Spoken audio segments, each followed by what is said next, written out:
It's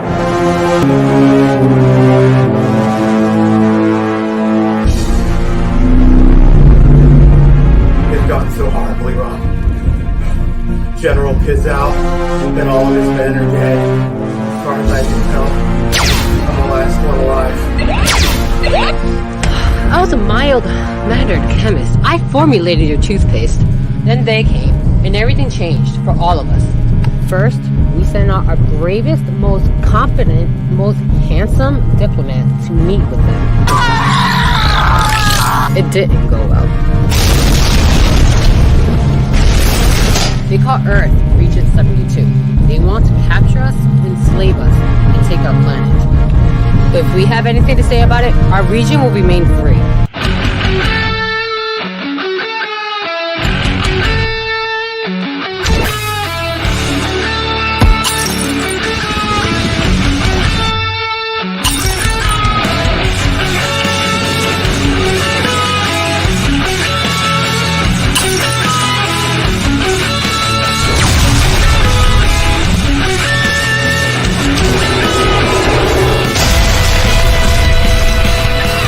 They're the best. They're the best.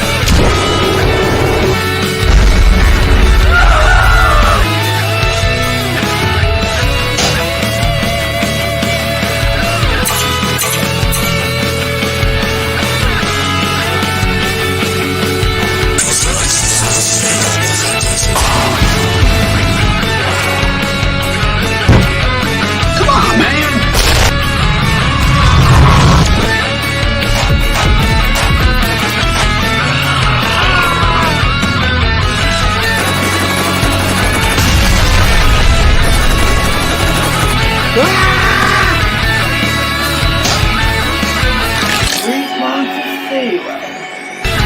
They released Monster O. They're here already! You're next! You're next! You're next!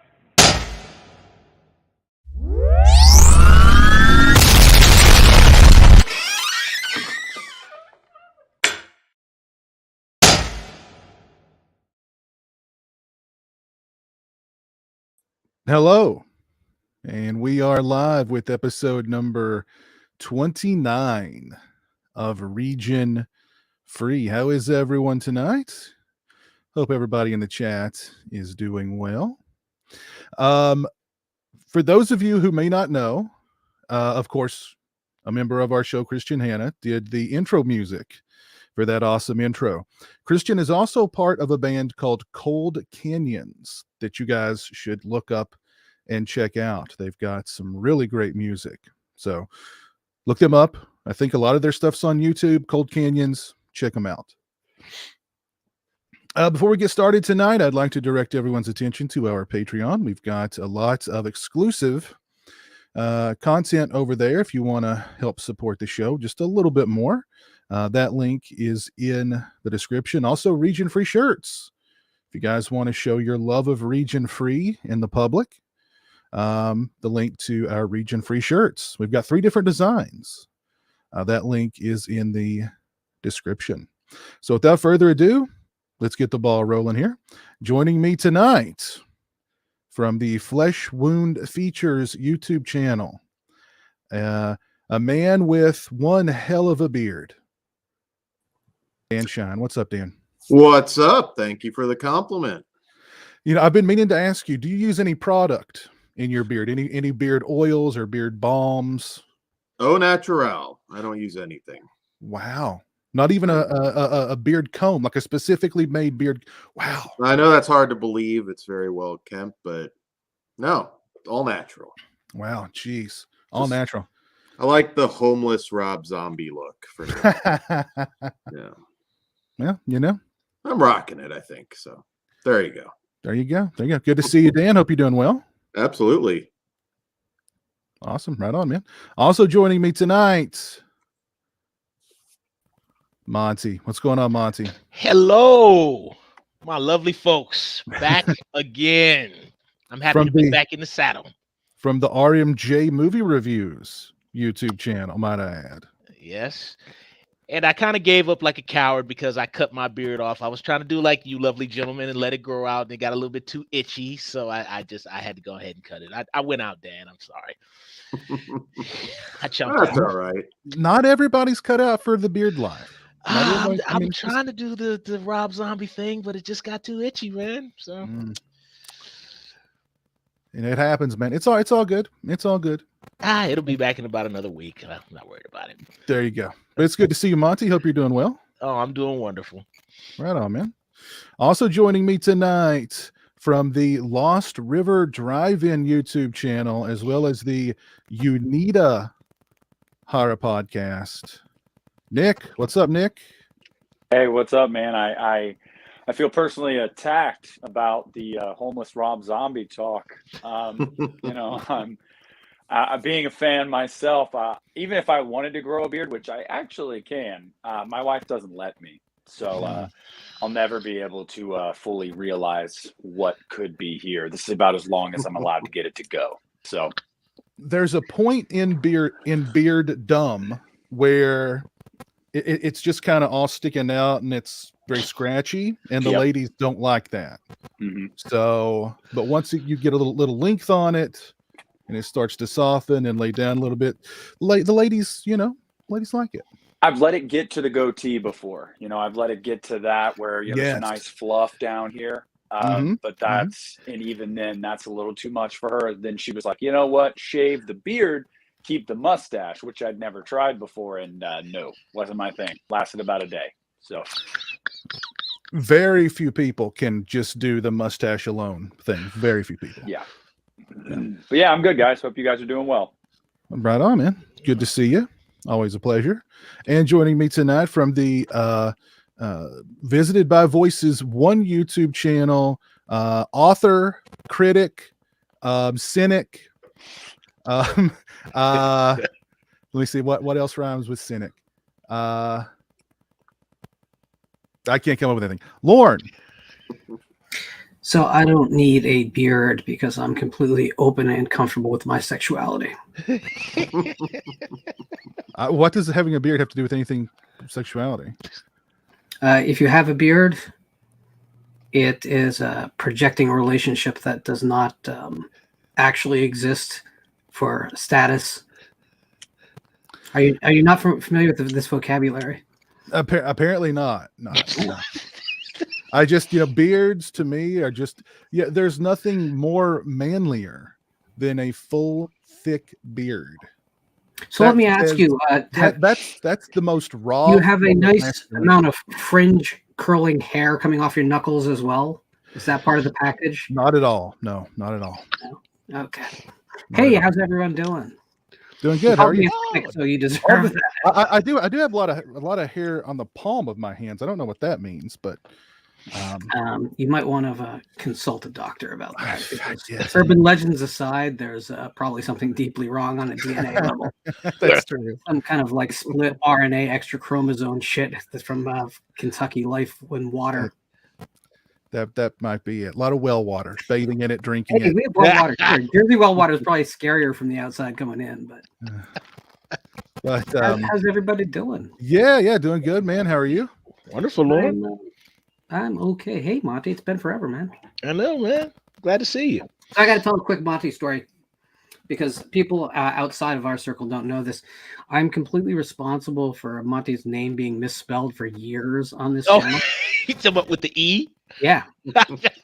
And I don't know where I got that from. It was just a thing I did. And then I think everyone followed my suit because it was like, yeah, that must be right because Monty would have said something. But Monty's just being all humble and he's like, no, it's cool. It's like, that's my stage name. And it's like, no, Lauren just fucked up. I totally roll with it because I was like, well, Monty works better than Monty. So I was just like, hey, it's just like my stage persona. That's all.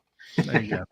There you go. We just need to get Monty a symbol like Prince. When Prince was on the cymbal kick for a while, just a Monty symbol.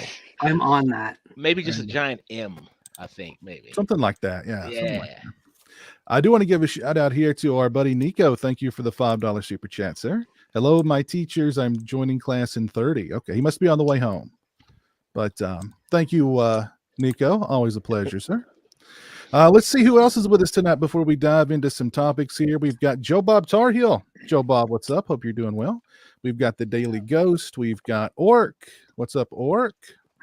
We've got Sam in the chat. Sam, how are you tonight? Oh, hey, Sam. We got RJ Scottinky. Oh, Hits Rudy. Ben Grimm. Dr. CZ Death. Mr. Sam is out there watching as well. Chester 22. Captain Halloween, my buddy Keith is here. How's it going, bud?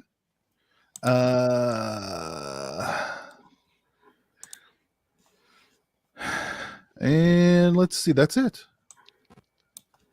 That's it. There's Brad Frazier and S'mores Indoors. They're watching. They're just they're sheepish. Don't be shy, people. Gruesome Glenn is here. That's a new name, I believe. Gruesome Glenn. But anyway, let's dive into some topics tonight, folks. The big topic would have to be Scream. Scream, of course, or 5 Cream, or Scream 5, or Still Screaming, Scream Forever, Scream Kills, Scream, yeah. At least 2 of those were Brazzers versions of it, though, because not so. official. Yeah. Scream and Scream again. I scream, you scream, we all scream for 5 Cream. It was released, pulled in $36 million at the domestic box office, unseating Spider-Man No Way Home at the top of the charts, and it pulled in $53.8 million internationally on a reported budget of $24 million. So I think, needless to say, we have not seen the last of Ghostface, and hopefully not the last of Ghostface Killer, because I'm hoping we get another solo effort from Ghostface Killer eventually. Hopefully all this new Scream hype will create a Ghostface Killer resurgence. A lot of people have no idea what I'm talking about. I'm familiar. Ooh, dang. You're saying they're yet to enter the 36 chambers? Is that what we're saying? I think that's what we're talking about here. Yeah. But so Scream, it's a hit, and that will ensure that we have not seen the last of Ghostface. I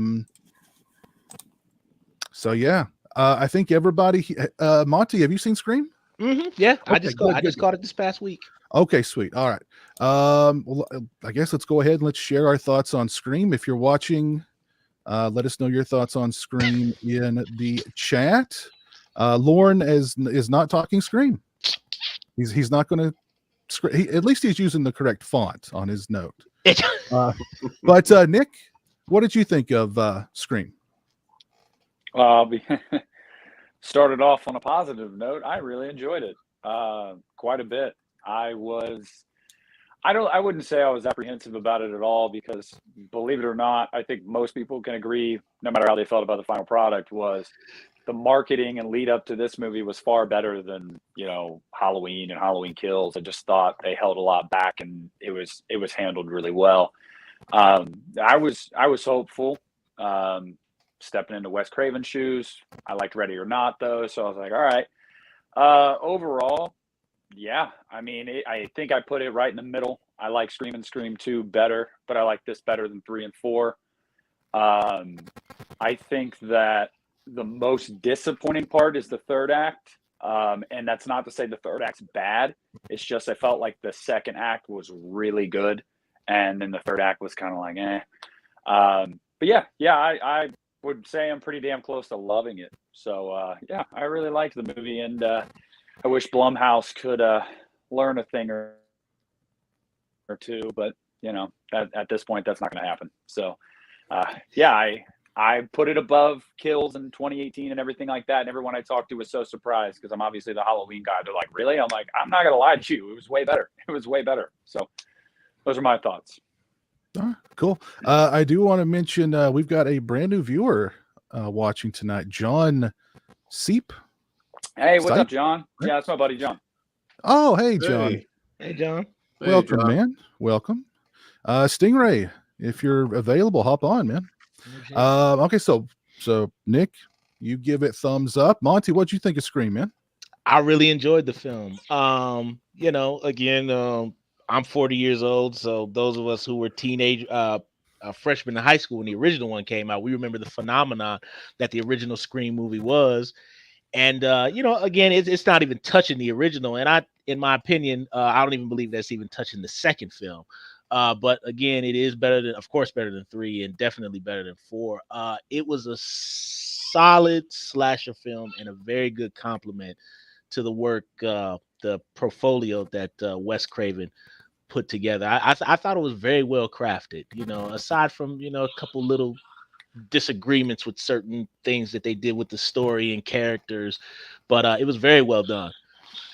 Very well done. Third act didn't even bother me that much, to be honest, because at this point, I mean, yeah. Randy even says it in the first film, his monologue in the video store.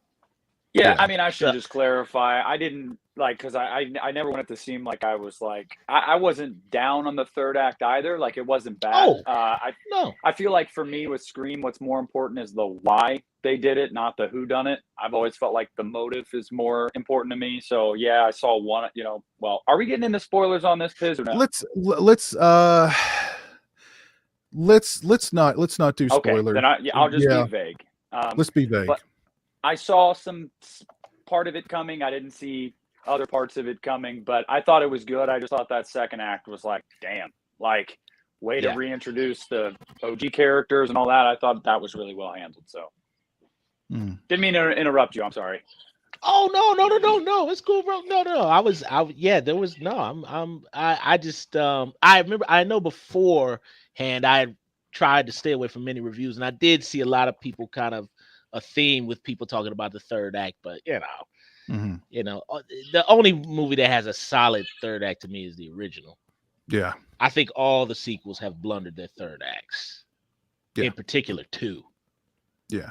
I agree.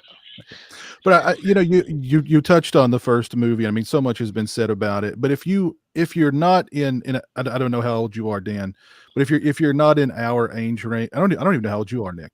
How old were you when the first Scream came out? 4, 3. Okay. Yeah. So you weren't quite. No, but I do remember when it was kind of at its pinnacle with Scream 3, because obviously the first 2 were so big. The third movie, I do remember the trailers and TV spots for that movie. I remember going to the drive-in one night, and it was showing, the local drive-in had multiple screens, and it was showing at one of the lots that are drive-in, but I wanted to see it. Obviously wasn't allowed, but I do remember the hype for the third one. That was definitely when it had reached its peak, and then the third one came out and people were like, I don't know about Scream anymore. So yeah. Yeah. But I mean, if you were around when that first one came out, it's hard to describe the kind of, I don't think there's been another horror movie that's created that kind of, Blair Witch Project, but I mean, that's kind of, as far as a slasher movie is concerned, nothing's really touched that movie as far as the hype and as far as I was just going to ask you, Piz, and all you guys, because I feel like you guys, I know Monty said, I would assume a lot of you guys do remember that, the late 90s with that hype. Did you guys know at the time, could you feel like, oh man, this might be a new horror icon? Did anybody feel that, or was it just? I did. I don't remember seeing any trailers for the movie. I don't remember seeing any. I had no idea that the movie existed until Monday morning. I think it was geometry class or something like that. And one of my buddies came in and said, "Oh my God, I saw this movie Friday night," and he was explaining to us the opening and Drew Barrymore and the guy telling her he's going to gut her like a fish, and I was just like, what? I'm sorry, Jay. It just turned into, it really was a cultural, horror was really dead. I can't say enough for how much that movie brought so many people into the genre who were not anywhere, even on the outskirts of remotely liking horror or admitting that they liked horror. Once Scream happened, it's like everybody in my high school was a huge horror fan, and specifically all about Scream. So, I mean, that movie did, from my perspective, in my little world at that time, it was revived the genre. And really, I mean, what would the 90s have looked like without Scream? Curse of Michael Myers was the last thing before that, I think. Wasn't it? Curse of Michael Myers? Yeah. Yeah. Because I mean that movie kind of changed it changed the language of horror. It sort of changed the I don't know, what am I don't want to use the word zeitgeist, but I'm going to use it anyway. It was the zeitgeist effect of Scream that sort of changed a lot. In horror and outside of horror too. So it was a big deal. So I won't talk about the new film, but what I will talk about is the Great Horror Drought was a real thing. Sometimes people like to pretend that it's not the case because we have very revisionist views of the past. For instance, Monty, you just mentioned Halloween 6. That movie was a complete box office disaster. And that was very common throughout the 90s, even films that today we revere. Candyman was not a particularly huge hit. It survived on the marketplace, but it wasn't burning up the marketplace either. So Scream was really a film that came in and really tapped into really a television audience, because it borrowed much of the visual vocabulary of shows that were on at the time, like Dawson's Creek. And by doing that, they smuggled the slasher, which is kind of, it's just the Agatha Christie thing, right? Into the lives of these younger audiences that hadn't grown up with Friday the 13th or Halloween necessarily. But it was that appeal to that familiar visual language. And at that time, too, don't underestimate the cultural shift that had happened. Kind of the classic slashers kind of are a representation of the 80s and the 80s culture. And that's why they didn't really survive into the 90s. This was solidly in league with people who were buying the Last Collective Soul record. And, I mean, this Red Right Hand is the theme of the series for a reason. Music and culture were very much a part of why Scream was as big as it is. Now, a lot of people don't like when that stuff like that is said because they want Scream to stand on its own as a cultural relic at this point, or a touchstone.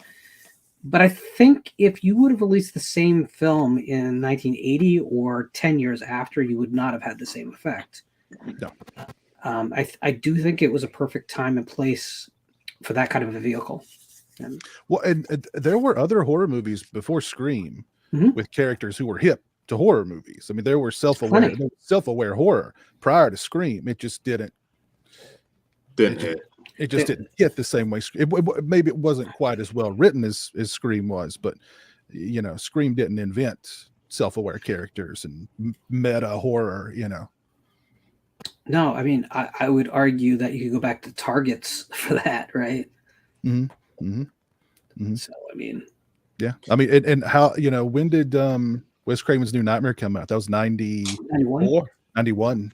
Was it? I mean, was it 94? 94. Was it 94? Okay. So I mean, just. So that makes sense. That makes sense. That was that drought. Yeah, it was part of the drought. Yeah, nobody saw it. Nobody watched it.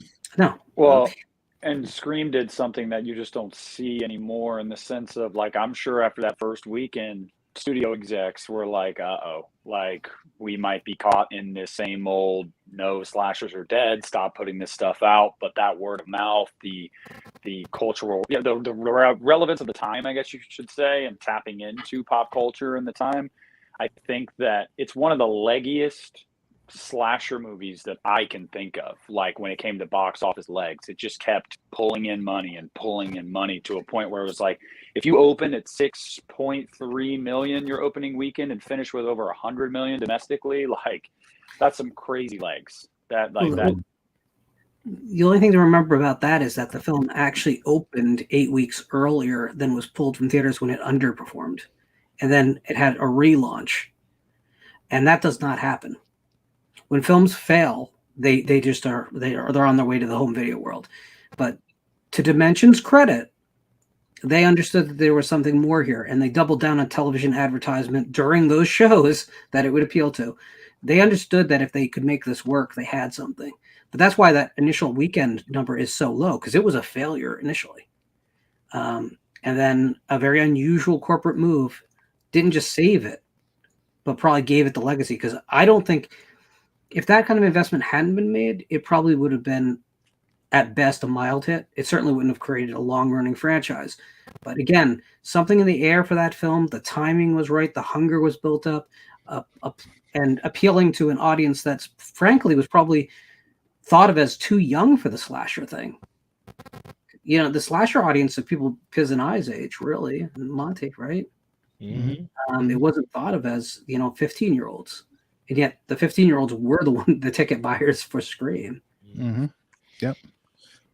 I think at that time, I truth be told, I wasn't a big Scream guy. I watched a lot before that.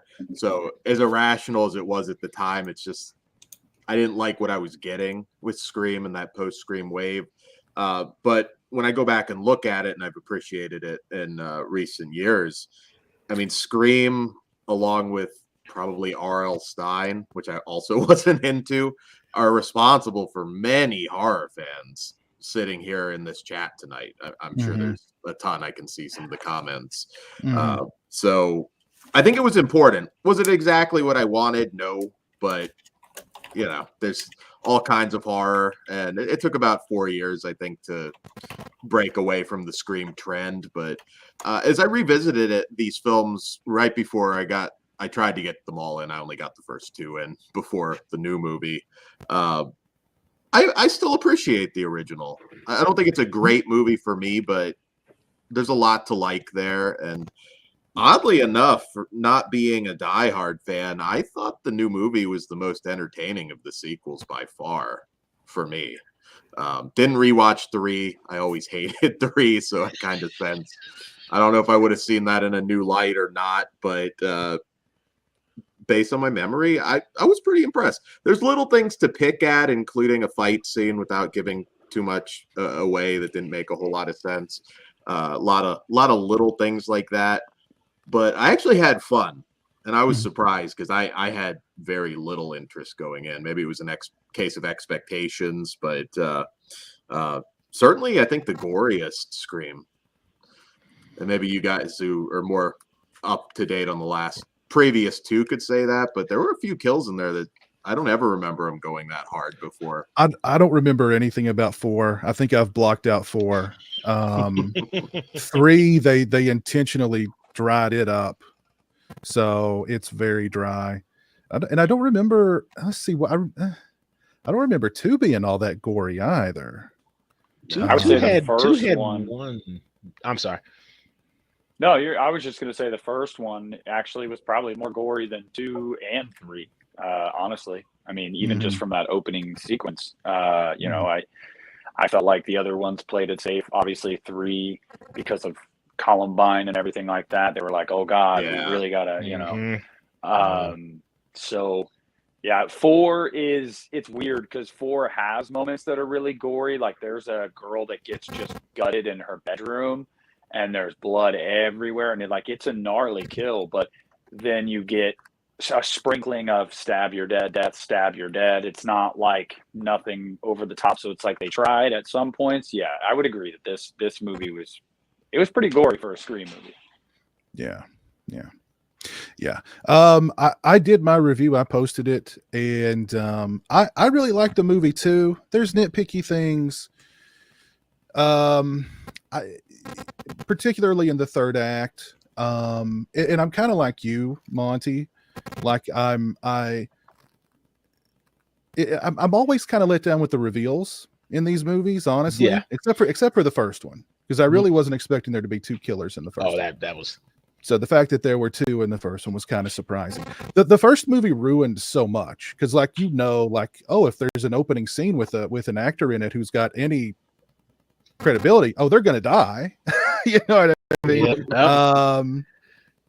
And I think it really set up that 2 killer kind of, you just kind of you look for 2 killers in all these Scream movies now. Yeah. And what's funny about the third one is that they filmed most of it with the 2 killer thing in mind, and then at the end they're like, we're just gonna make Roman the killer.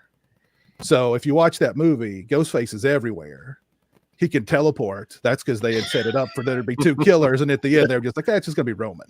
So, but yeah, so I agreed. I think Parker Posey is probably the best part of Scream 3, honestly. Oh, she killed it. Yeah, She was wonderful in that movie. Parker Posey's awesome in just about anything, really. But oh, she was great. I mean, Scream 3. My thing that is, I think that I like the third act. Believe it or not, I actually like that third act. I do too. Roman and Sydney facing off. Like, Oh, I think fight? it's actually pretty. Yeah, it's badass. And it takes place where they filmed, Halloween H2O. That's Hillcrest Academy, so that's a nice little bit of trivia. But I mean, yeah, everything else about the movie I don't really care for. But I've always given credit to the one killer thing. It just being Roman. I felt he had pretty good motive. I liked the climax, the fight. Like, that movie gets about an hour and a half wrong, and then it gets about 20 minutes pretty close to right. So yeah, still the only single killer. It was supposed to be Stu, though. If they'd stuck to Kevin Williamson's outline, it would have been Stu. I expected this new movie. I really thought they were going to do something wild. Again, not to give anything away, but I really thought, I was like, man, they're going to just do something that might not make a whole lot of sense. I think that might have been part of my one thing that I found slightly disappointing about the third act was that it was kind of like it was kind of straightforward, like them doing something crazy, or because they subverted expectations with the opening of the film. They subverted expectations with one of the kills. Well, let's subvert some expectations in the third act too, and it was just sort of straightforward. They pull the mask up, and it was a Scream ending. Yeah. It was very much just a standard Scream ending. But I overall enjoyed the movie. I had a really good time watching it, and I mean, here's the thing: we know there's going to be more. Obviously, one of the big gripes that I've heard from I can't say from everybody. One of the big gripes I've heard from most people who even liked the movie is that they didn't like some of the newer characters. So if we progress with more Scream movies, should we follow the surviving characters from this one? Should we go off into maybe a whole other? Should it be another story in and of itself? Where do you guys think we should go in the future with Scream? Because Scream is going to have a future, no doubt about it. Oh, new cast. You got to pass the reins now.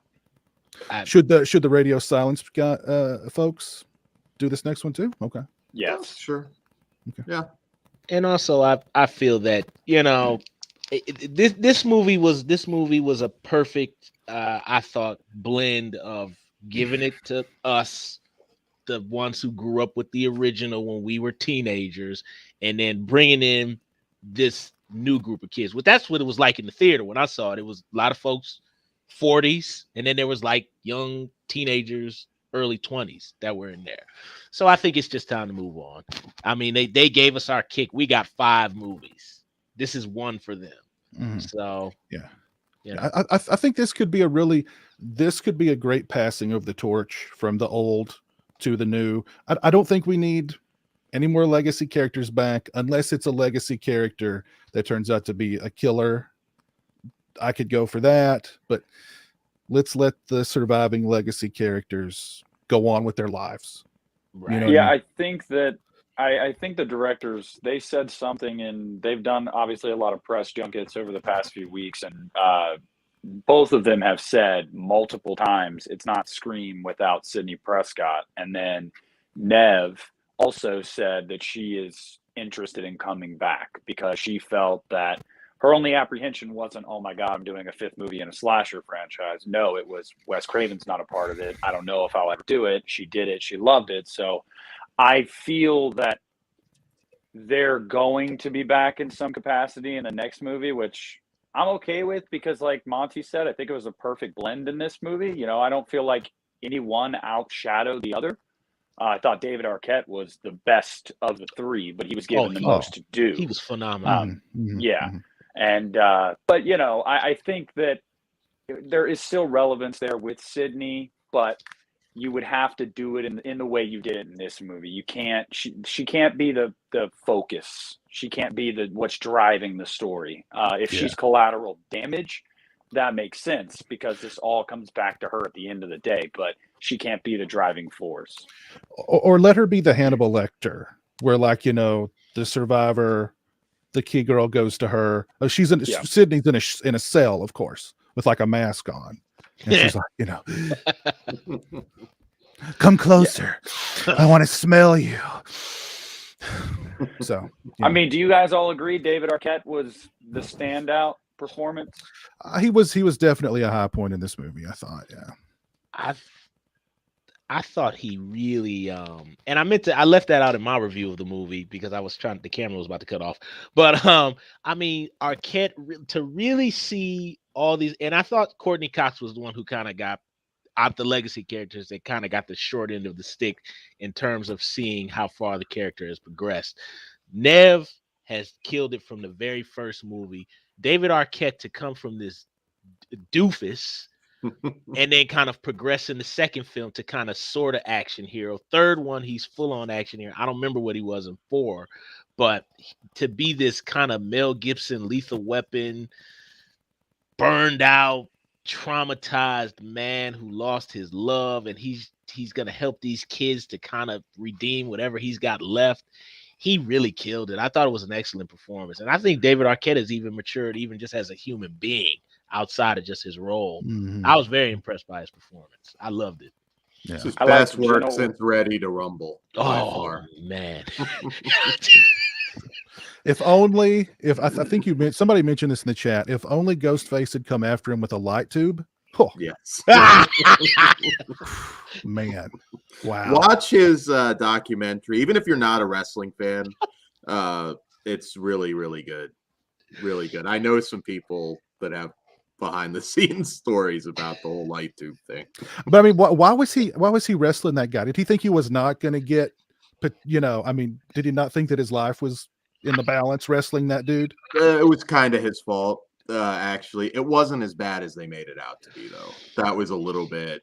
I mean, granted, you're getting your throat cut with glass. It's not, you know, but the cut wasn't. He was actually talking to people backstage after that, so that was jazzed up a little bit by TMZ. You know, I David Arquette should be acting, not wrestling. It's cool that he likes wrestling and has wrestled. Yep. Yeah. He's an actor. And hopefully, you know, because I mean, he's had his issues, personal issues. We all know about those. You know, so I kind of also kind of saw this new Scream as being a redemptive story, not just for Dewey, but also kind of for him also, really. Yep. So, I mean, anywho, I see we've got Garrett in the chat, Born to be Rad. What's up, Garrett? How are you, buddy? Garrett. I just think that was the most impressive thing about these filmmakers, if I can be totally honest with you, is that they actually understood these legacy characters. I didn't feel like they were giving them things to do that was like, why would Gail or Sydney or Dewey do this? No, they understood them. I mean, it was natural progressions. The scene with Gail and Dewey, I won't get into it, but when they come face to face for the first time again is actually like really well written and acted, where you're like, damn, that hurts. Like you can tell. And the fact that they were actually married in real life and they have a kid together, like some of that's probably real too. So yeah, I mean, they did a great job. They really did. They did a great job. Much better than any fifth film in a slasher franchise deserves to be most of the time, honestly. Somebody posted a meme online of, you know, at the end of all the Scream movies, it shows the cast and their names. And it was like, you know, part 1 was Courtney Cox. Part 2 was, I think maybe it was also Courtney Cox. And 3 was Courtney Cox Arquette. And then 4 was Courtney Cox. God, that's terrible. Yeah. So, do you guys think that they could get away with a legacy character villainous turn at some point, or can you really explain it? I've had different people argue that. I don't think not so. Sydney, but Gail, yes. I think you could with Gail. I don't think you could with Sydney. I think they just need to move on from the legacy characters, honestly, and just you know, a new blood. That's what I like. That would be such a betrayal to the characters, I think. And I think to have this many movies and be this far deep and then to just then all of a sudden they flip and go Norman Bates on us. I just and pull a Last Jedi. I think it would piss too many people off. I wouldn't want to see that, but if you're asking, which I know you're asking, could they do it? Like, is it feasible? I think you could for Gail, because her character always started as someone that was out for herself first, before others. She's very selfish. She's very vindictive. But the way I felt going into this movie was, you can kill an OG, but you can't kill Sydney. I just felt that way because it kind of makes her arc of the last 4 movies totally pointless. Like, oh, you survived all of this just to die? Like, no, if you're going to move on from them, don't kill them. Just have them go away. She's got a husband now. She's got a kid. Let her go be Mama Sydney, not. You guys are killing me. You're absolutely fucking. Jesus Christ, these are horror movies. They're not fucking soap operas. Killed the guy, killed a woman with the children on screen, and wiped the kids out. That's my whole problem with this franchise. Is it plays it so fucking safe every time. Holy God. Kill them. Lord, Kill them all. Kill their pets. Burn down their summer homes. Do it. You can't kill the puppies, Lord. You hit the nail on the head too, because you got the Alien 3 shirt, so that's an unsafe movie. So let's. I love unsafe. That's what I love about the horror genre, is that it is not something that's comfortable. But I don't want to. My whole point of remaining quiet about this until I broke down, because you destroyed me, was simply that these movies are not made for me at all, and that sounds usually as a cop out, right? Because movies should be made for everyone, right? But these films have become, like, by the 3rd film, when we were supposed to, like, care about a wedding proposal, that's not a fucking horror movie.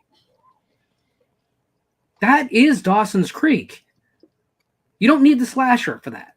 So, like, for me, the legacy characters should be just as fair game. And you know what? Get Janet Leigh on all the characters' asses. Because maybe that's what we need if this series can go somewhere, man. I don't know. I'm not tethered to the idea of characters being untouchable. I think horror is way more effective when everyone's at risk.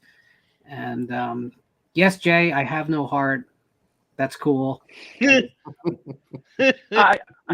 agree with the general sentiment. I do. I just felt like it's just Sydney that I wouldn't touch. Anybody else I would say is fair game. But I get what you're saying. But, Halloween, I don't feel the same way about Laurie Strode. I'm hoping she dies and Halloween ends. And I think the reason for that is her arc is nowhere near as good as Sidney Prescott's arc. I mean, there's just not enough meat on the bone there. So if Laurie's got to die, Laurie's got to die. She should be fair game. But I just feel like Sidney Prescott, I don't know. She's my favorite final girl. I love that arc. So I get your sentiment and I agree with it. It's just, I guess, selfishly, I'm like, don't kill Sidney Prescott. So I wonder though, I'm not sure like any of these final girls have great arcs, to be honest, at least in the big titles that we're talking about. There's one-off titles, which I would argue for. They survive things. That's pretty much their arc. I don't see Sidney Prescott having. Again, I haven't watched any of the sequels in years because I dislike them. But, the original film is fine for what it is, but the sequels I don't like. I'm not sure there is a lot of growth in the character. I think it's just one of those things that if this is a movie that connected with you, then you feel a certain way, and that's cool. I'm not telling anyone how they should feel about the movies. I worry that if all horror movies kind of veer towards this keeping characters safe, hey, ignore all the sequels so we can have Laurie Strode back and now she'll kick ass. Isn't that lame to anyone else? Isn't it a lot more exciting if Laurie Strode gets her fingers blown off than Michael Myers does? Isn't that more in tune with what the genre is really all about? I think as we get safe and as there's like red lines, when I kid all the time about killing the pets, right? But it always gets the reaction. All of this is fake outside of Cannibal Holocaust and Disney, early Disney. and Milo and Otis, right? But outside of that, like, it's all fake. Who cares if they kill a CGI or prosthetic dog or cat? I love cats. I don't want to see any killed for real in movies, but they don't. I guess the stakes are just different in these movies because Ghostface is just a person that changes movie to movie. You know, Michael Myers, Jason, Freddy, they're all Pinhead. They're different. I mean, they're worldly beings. Some of them are, but they're not really. So it's really just person v person. And, you know, Sydney, from everything that at least she's gone through in these movies. I mean, and I hear what you say when it comes to like, you don't like the sequel, so you don't know if there is really an arc. There is, you know, in the third movie, she's actually helping you know, women's crisis line and everything like that. She's helping other people that were like her. She's kind of grown into her own. And by the fourth movie, she's like, I'm not scared of Ghostface. She goes to Ghostface, not running away. So, but that's what I think it is. It's more believable to me that she can survive all this because it is just a person that wants to put a mask on and run around with a knife and think that they are Michael Myers, when in reality, most of the time we know it's just like a 90-pound teenager that probably would get their ass kicked by Sidney Prescott. So, you know, I guess the stakes are just different here, but yeah. Well, let me ask you all this. When you get the reveal, not just in Scream, but in any murder mystery slasher, and the reveal is like, you know, dun, dun, dun, 85-pound person, 5'2", 85-pound person. And you go, they were carrying bodies. They were, how did they overpower this 6 foot tall grown man? You know, how, you know, if maybe if they were anyway, but do you, I mean, when you get that revealed in any of these movies, do you just go like, why? I think that was my biggest issue with, well, okay. I'll talk about number two. That was my biggest issue with the third act of Scream 2. I get Timothy Olyphant, which I didn't really particularly care for his character throughout that whole movie. I thought his character was stale and boring. The character, not him, the actor. That was just him. But when I saw Roseanne's sister, I was like, what? How? Come on, you don't think Laurie Metcalf could pull that off? Well, see, but they did the classic. No, I agree. Sin with one of these movies. They give a known actor like a little bit part where they pop up here and there, and you go, well, of course they're the killer. And you know what I mean? So. And in Scream, I didn't know who Skeet Ulrich was. Matthew Lillard, I remembered his face, but I didn't really know. I didn't know any of them except for Neve Campbell and Drew Barrymore and the Fonz. The Fonz. That was it. I feel like in Scream 6, we need to have Ghostface 5 foot, 100 pounds, and then reveal the killer is John Goodman at the end. Yes. That is how they keep with the theme. There you go. Yeah. That was my biggest problem with Scream 4. It's just, it was hard to believe. These are both two high school kids that are like 5 feet tall and 100 pounds soaking wet, maybe. Like, really? Like, really? I don't know. I like 4 better than 3, but I did not like that reveal at all. So, yes, to your point, Piz, it does bother me sometimes. Was that the Pepsi kid? Oh, sorry, Lauren. I think for me, it depends on the tone of the movies, and it always does, right? If the movie is just being like flamboyant and weird and crazy, then you can pull that shit off and it's fine because the mood of the film is asking you not to take it terribly serious. I think when films in this series want to get really emotional and have stakes, it plays a lot less well. So in the fifth film, the Dewey and Gale scenes, which are supposed to be really like, oh my God, it undercuts the silliness of certain plot mechanics. And it's hard to say because, you know, those are probably technically the best scenes in the film, but they do a disservice to how we're supposed to perceive the seriousness of the overall drama when the killer's revealed and you're like, wait, how does this happen? How does that happen? And there's no good answers to that stuff. You wouldn't care if you're dealing with a Freddy or a Jason or a Michael Myers because they're already preposterous characters, right? So the whole tone of the piece is kind of silly.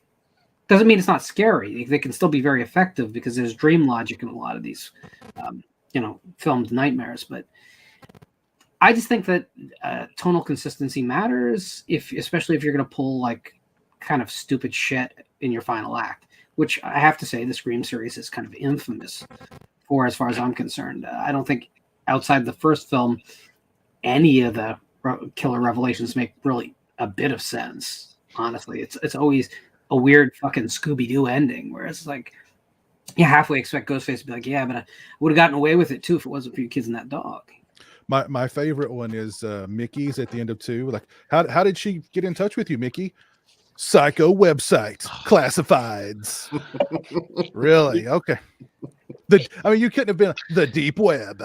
Psycho website, classifieds. You know, I remember even watching it at 16 years old and, you know, having not even written a script at all in my life at that point. And I remember sitting when he said psycho website classified. I was like, what?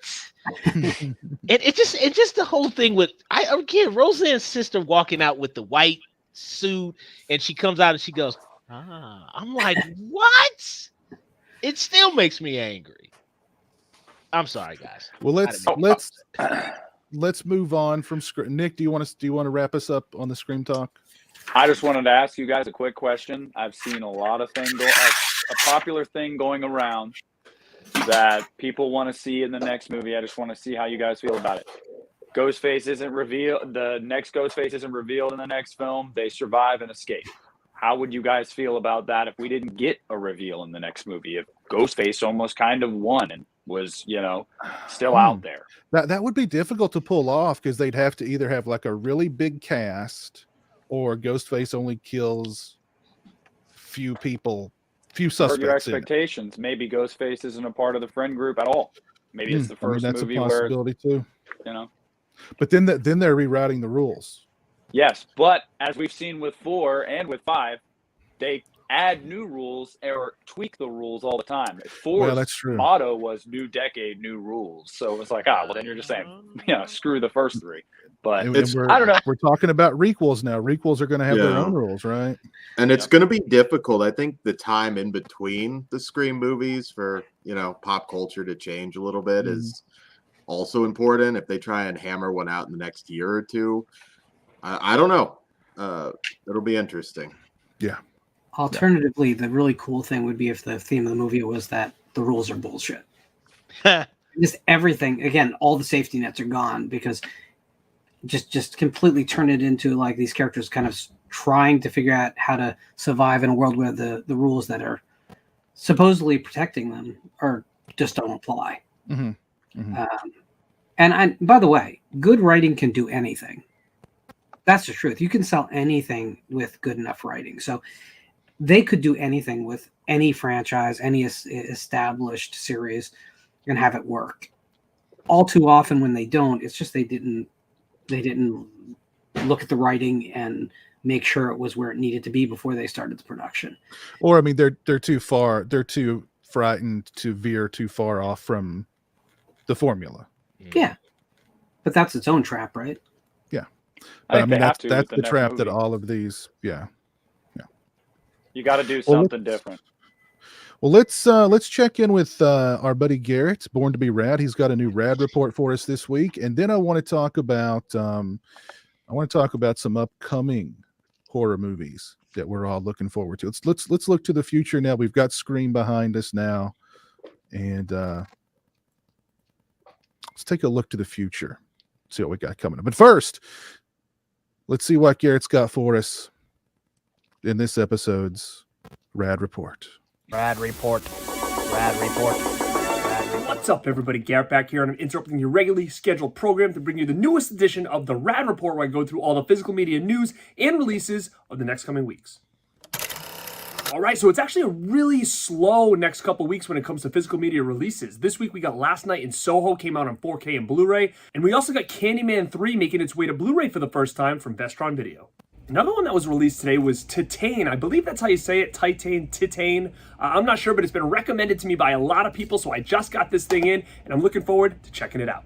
And next week's an even slower week where they have a Criterion release of The Piano, which I've actually never seen. So if you guys seen this, let me know how it is. Criterion is putting out their edition next week.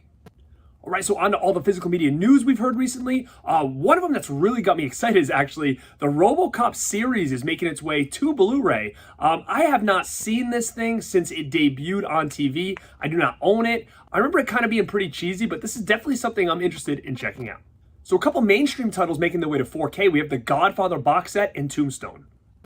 Massacre Video is releasing The Bad Pack with Rowdy Roddy Piper. Now, I've actually never seen this movie. I do have a bunch of movies Rowdy Piper is in, but this one I have never seen. So if you guys know anything about The Bad Pack, is it worth checking out or not? God Told Me To is hitting 4K from Blue Underground. I have the original DVD of that. I have not seen it in many, many years, but anything Larry Cohen does, I pretty much like. Now, Scream Factory is releasing another one of those Blu-rays limited to 1,500 copies. This one is called Brain Eaters. I know nothing about this movie. And the last thing I want to say is Scream 2022 is already slated to be released on 4K in a limited edition steelbook from Best Buy. So if you're a fan of that movie, I recommend pre-ordering that from Best Buy because of the track record of the steelbooks. These things go quick, and a lot of times they don't even hit the store. So if I were you and you enjoyed the new Scream, I would pre-order that now. So again, a very slow couple weeks when it comes to physical media news and releases so far, but let me know if you guys are interested in any of these titles I talked about, especially the ones I know nothing about. I would love to hear your thoughts if they're worth picking up or not. Now, this is Garrett at Born to Be Rad. Now get back to the rest of Region Free. Told Me To is hitting.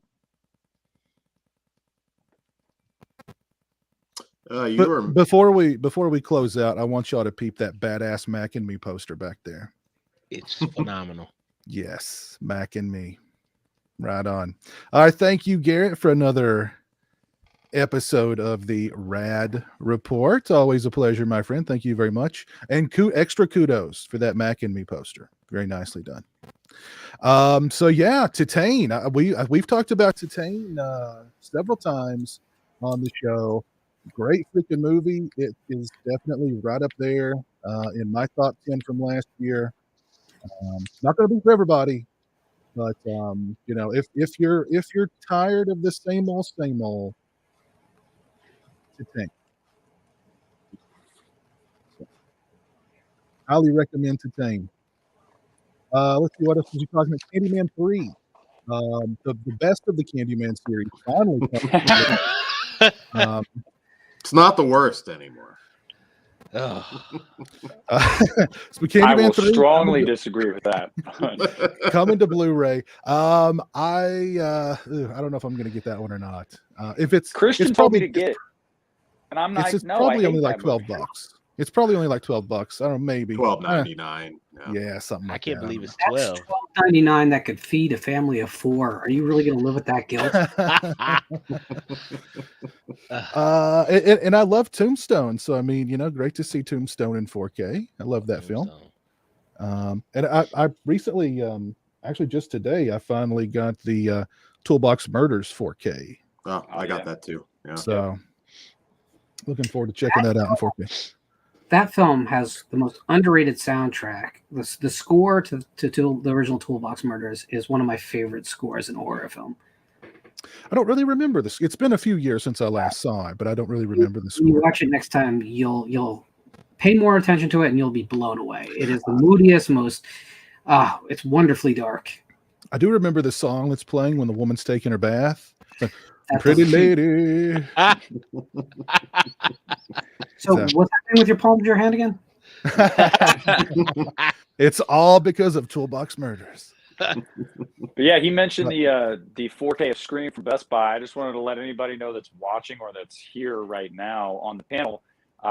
Yeah, I'm sure you know how terrible Best Buy is with their Steelbook rollouts. I mean, it's absolutely god awful. I pre-ordered my Halloween Kills. I never got it. They overpromised and underdelivered, so I got a refund instead.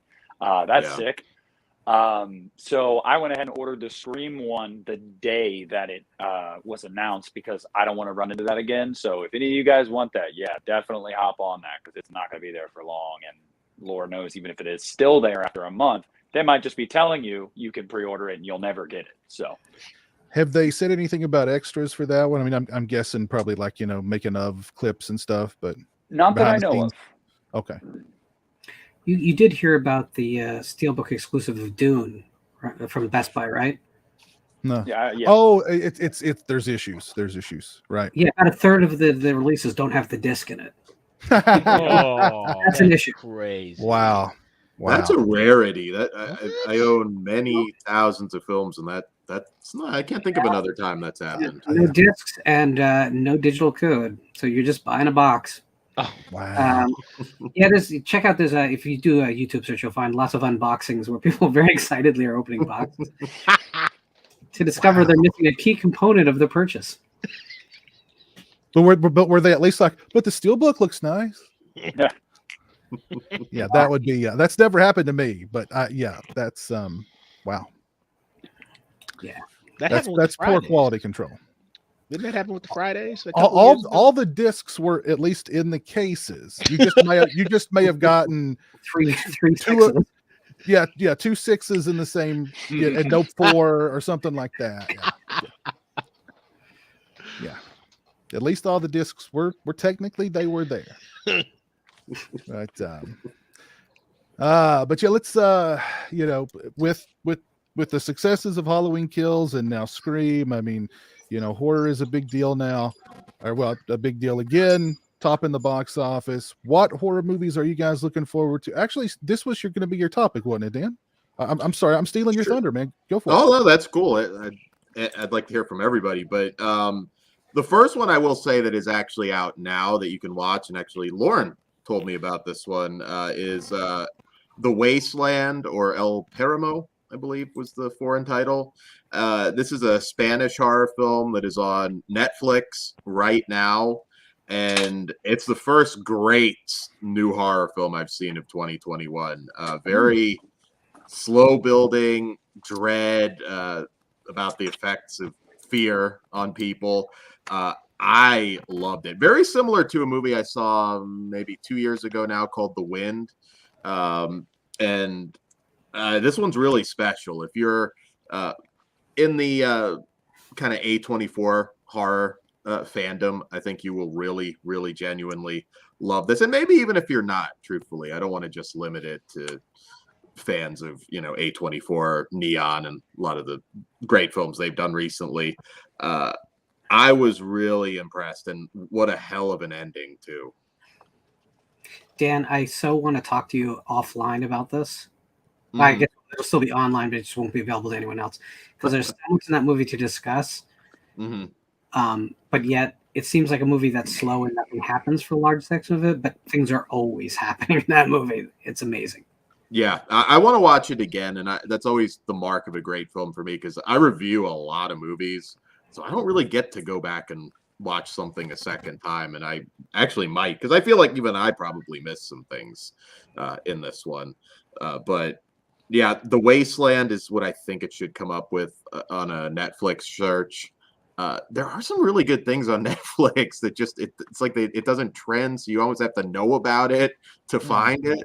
And this is one of those. This is one of those movies. Excellent performance from the child actor, who was just absolutely heartbreaking in this. And probably butchering her name, but Inma Cuesta is Lucia. Amazing, absolutely amazing. Right up there with Anna Taylor-Joy in The Witch, or Toni Collette in Hereditary. An actress certainly to watch, and there's a character arc. Yeah, there's a character. I think you guys will enjoy this one quite a bit. So that you can watch now. There was a big theme. I don't know if I saw all your guys' like top 10 lists yet for 2021, but a big theme with mine, I think only one, maybe two, in my top 10 were even American films.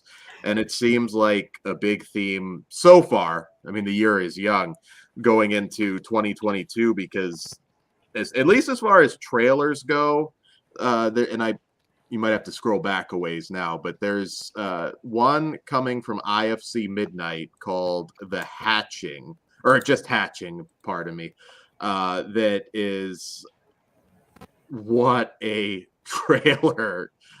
Looks like the scariest movie that I've seen a trailer for so far. I believe it's a Finnish film, and it's about from what I can tell, a family that takes in an injured bird I don't want to make it sound like a standard creature feature because when you see the trailer, it looks like it's a lot more than just that.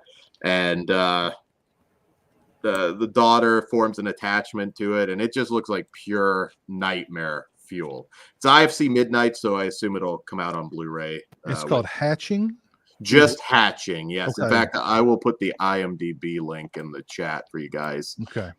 Which will also have the trailer. A couple people I sent it to earlier today are really psyched for it. It looks like it could be a crowd pleaser, hopefully, because again, foreign horror has been where it's at for me overall, and I'm really eager to see that. Another one that I just saw the trailer for at Scream, actually, although a lot of people for some reason didn't get this trailer, but I played at mine, and that is the new Noomi Rapace, I think that's how you pronounce her name, film, You Won't Be Alone. And this one looks like a full car kind of film, very similar to The Witch, from what I can tell from the trailer. And I believe this one is Austrian, I believe. I'm not sure. Looks like it's a kind of a co-production going on. I love Noomi. Lamb wasn't exactly what I was hoping for it to be, but she's just absolutely amazing. And this looks like another one that has a good shot of making my top 10 for 2022, because so I hope the word spreads on these. I have a really good feeling, and you should check them out. The other one, which is an American film, is X, which looks like a blast. Yeah, that trailer was that trailer played before Scream. That one did too. Yeah. So anything Ty West I'm interested in, and I'm glad that he's getting like a big theatrical release. He deserves it.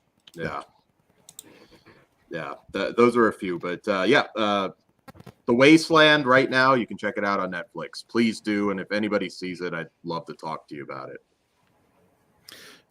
Anybody else? Any horror movies they're looking forward to this year? A Banquet. It's kind of the film that no one knows all that much about, except that it seems to be in the Saint Maud kind of religious hysteria type subgenre, which is actually pretty popular right now. Sometimes for the good and sometimes for the bad. But I'm always down for explorations of what people believe in using the horror genre as a field for it, because especially when you deal with supernatural beliefs, it just is such a good fit to challenge people at the same time as you scare them. Anybody else? That was the biggest one I wanted to see, was the one X. I thought the trailer for that just looked freaking phenomenal. Matter of fact, when I watched it, it kind of gave me, and I'm glad you gave that shout out to A24, because A24 is just fire, man. Like even what was that one that the guy from Warrior did? Something It Comes This, whatever that one from A24 was.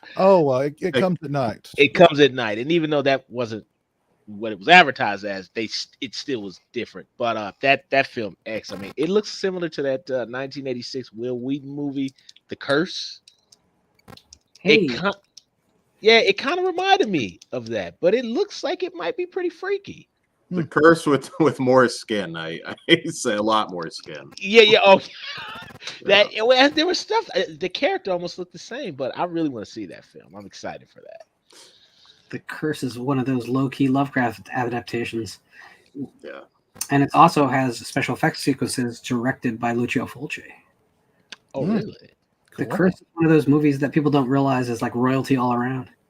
And a trilogy, too. Like, people forget that had sequels. Yeah. Well, those sequels don't have anything to do with the original, though. Well, no, but the one with the snake hand. Curse too. I remember that. I rented that one just because of Jill Sholin. So all I remember is Jill Sholin. The Bite. Ugh. The Bite, yes. Yes, indeed. Gross movie. Third one was The Sacrifice, right? God, I think it was. I just remember there was a machete on the poster when I went to the video store. I was like, machete looks like Jason. I'll rent it. Yeah. Anything coming out this year you're looking forward to, Nick? I mean, cautiously optimistic. I'm not going to speak about, the basic, Halloween. No. Christian's been trying to convince me to be excited for Texas Chainsaw Massacre. He's like, I'm telling you, man. I'm like, no, Christian, it's not going to be good. I was like, I'm going to watch it. It's not going to be good. But, a lot of people are talking about Terrifier 2. But I think my biggest one is probably Evil Dead Rise. I think I'm pretty stoked for that movie because I think that having some of the OG people back to at least have their hand in the pile and have a say in certain things, and just everything we've been hearing coming out of it it's also been kept really well under wraps. It's done shooting. They're more than I've not heard done. a thing about it. It doesn't follow anything from the Evil Dead. We don't know remake or what? We don't know.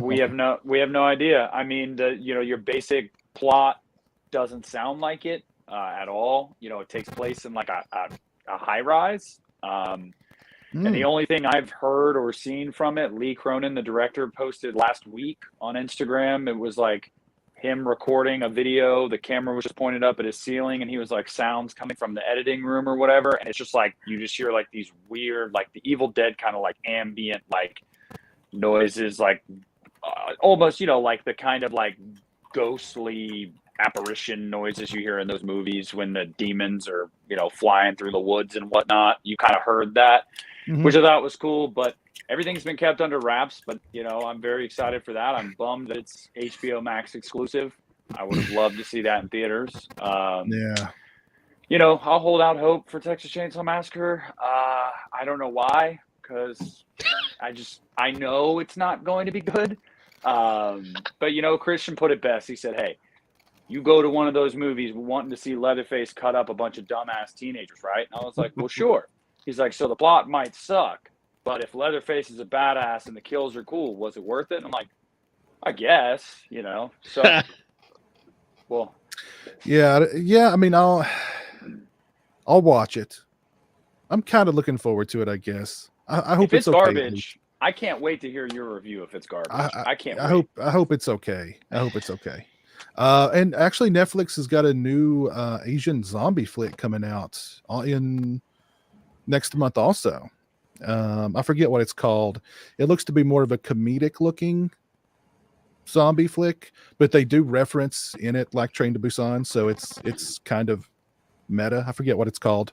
And I'm still looking forward to The Saddening whenever that is supposed to come out. The Sadness, yeah. The Sadness, yeah. Either. Yeah, I want to so bad too. Yeah, that needs to just, Shudder or just put that thing out on VOD. Yeah. Did you guys see that there's a Boris Karloff doc coming to Shudder? I think later, actually probably any time it's ready to drop at the end of this month. No. I'm very eager to check that out. And I know in the chat people were talking about all the Haunts BRs set. A lot of that, if you don't want to drop because it's a very expensive set, most of it's free, right? Well, not free, but if you have Shudder, you can check it out now, the doc. And I think most of the movies are up there too, which is a little surprising.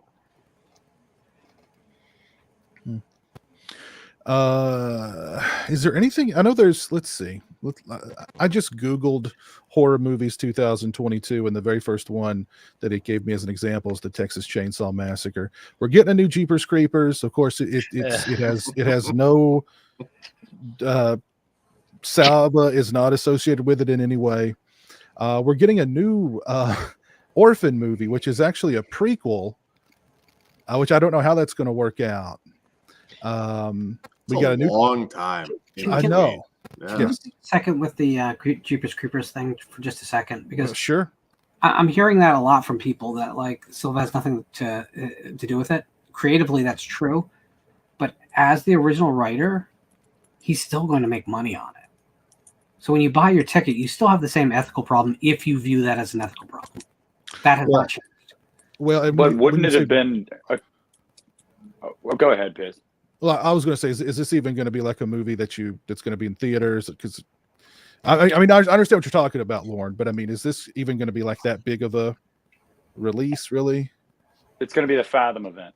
and Fathom Events confirmed that. It was actually supposed to come out November 2nd or November 3rd, and then like 2 weeks before, they were like, we're not doing that anymore. It'll be first half of next year. Christian and I are actually going to have the director, Timo Vernsola, on the Unit Horror podcast in the coming weeks. So that'll be cool to kind of pick his brain about it, because I was actually talking to him back and forth about it, Timo, and he didn't know. He was in the dark. He said the movie's been done.